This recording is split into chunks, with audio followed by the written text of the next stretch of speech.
Hi, నేను లక్ష్మీనండి. ఈరోజు నేను చికెన్ రోస్ట్ ఫ్రై చేస్తున్నాను. ఇలా చేసుకుంటే చాలా బాగుంటుందండి ఈ రోస్ట్ ఫ్రై. దీని కొరకు హాఫ్ కేజీ చికెను 2 సార్లు కడిగి ఇలా పెట్టుకోవాలండి. ఈ తర్వాత పొయ్యి మీద ఒక బాండి పెట్టి 3 స్పూన్ల ఆయిల్ వేసుకొని 2 పచ్చిమిర్చి, కొంచెం కరివేపాకు వేసేసుకోవాలి.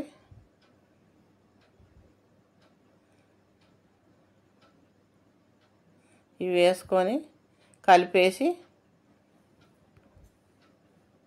చికెన్ వేసేసుకోవాలి. ఇవి వేగాల్సిన అవసరం కూడా లేదు, చికెన్తో పాటు ఇవి కూడా వేగిపోతాయండి. దీని కొరకు ఉల్లిగడ్డ వేయాల్సిన అవసరం లేదు. ఉల్లిగడ్డ వేస్తే ఇంత బాగా టేస్ట్ ఉండదండి. ఇట్లా ఉట్టిగా చేస్తే టేస్ట్ బాగుంటుంది. ఇది రోస్ట్ ఫ్రై కదా. ఇలాగ కలిపిన చికెన్కు హాఫ్ స్పూన్ పసుపు, 2 స్పూన్ల సాల్ట్ వేసి కలిపేసి ఇలా బాగా కలిపేసి మూత పెట్టేసేయాలి.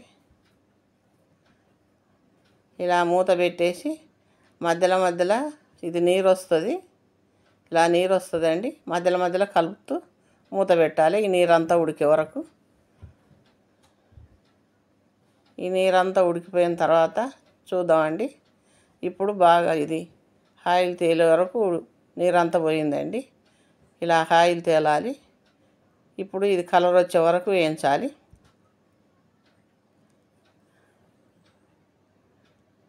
ఇలా కలర్ వచ్చిన దానికి 3 స్పూన్ల కారం అండి. మాకైతే ఈ 3 స్పూన్ల కారం సరిపోతుంది. మీకు ఎక్కువ తక్కువలు చూసుకొని మీ టేస్ట్కు తగ్గట్టు వేసుకోండి. ఇప్పుడు ఒక హాఫ్ స్పూన్ గరం మసాలా, కొంచెం మిరియాల పొడి వేసుకొని మధ్యలో కొంచెం గ్యాప్ పెట్టి అల్లం పేస్ట్ వేసుకోవాలండి. ఇది తర్వాత వేసుకుంటేనే టేస్ట్ బాగుంటుంది. ముందు వేస్తే ఇది మాడిపోయి టేస్ట్గా అనిపించదు. ఇది ఊకనే ఉడికిపోతుందండి. ఇలా వేస్తే అల్లం పేస్టు అదిగో వేగిపోయింది, తొందరనే వేగిపోతుంది. అలాగ వేగిపోయిన అల్లం పేస్టును ఇలాగ మొత్తం కలిపేసుకొని ఇలాగ బాగా కలిపేసుకొని 2 స్పూన్ల ధనియాల పొడి వేసుకోవాలండి. 2 స్పూన్ల ధనియాల పొడి,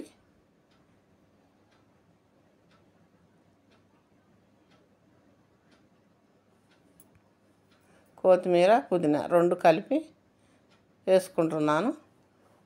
ఇవి వేసిన తర్వాత కలిపేసి కొద్దిగా మగ్గనియాలి. ఇంతేనండి. ఎంతో టేస్టీగా ఉండే ఈ రోస్ట్ చికెన్ ఫ్రై చాలా బాగుంటుంది. వారం రోజులైనా నిల్వ ఉంటుంది. మీకు నచ్చితే మీరు కూడా చేసుకొని సబ్స్క్రైబ్ చేసి లైక్ చేయండి. ఈ చికెన్ ఫ్రై పప్పులకు, పప్పు చారులకు, టమాటా చారులకు పక్కన పెట్టేసుకొని తింటే ఎంతో టేస్ట్గా ఉంటుందండి. ఇలాగ చేసుకున్న చికెన్ రోస్ట్ ఫ్రై చాలా టేస్ట్గా ఉంటుంది. మీకు నచ్చింది అనుకుంటున్నా.